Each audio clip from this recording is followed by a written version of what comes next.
sekretarza zarządu OSP Podłogi.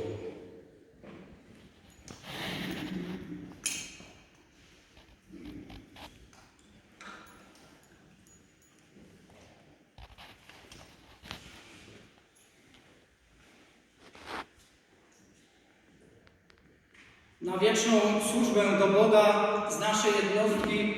odeszli następujący duchowie: Duda Kazimierz, Nowak Stanisław, Kuc Stanisław, Zwierczyk Franciszek, Zwierczyk Zbigniew, Kulik Piotr, Wikar Janusz, Piętoń Bolesław, Duda Antoni, Kęska Zdzisław, Czernek Mieczysław, Czernek Antoni, Puchała Jan, Kuc Zygmunt, Kuc Bronisław, Drzyzga Jan, Kęska Zdzisław,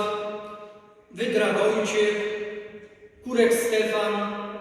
Bubula Józef, Majda Adam, Czyrnek Ignacy, Duda Roman, Andrzej Pach, Leśniak Józef, Kordeczka Roman, Kuc Aleksander, Czernek Józef, Czernek Anna, Czyrnek Jan, Janczy Franciszek, Palka Antoni, Puchała Józef, Puchała Wincenty, Surdziel Jan, Kurek Władysław, Bubula Jan, Smaga Wojciech, Wydra Józef, Jarosz Jan, Chochoł Józef, Dziamon Jakub, Wikar Michał, Sobczak Stefan, Krzyściak Józef,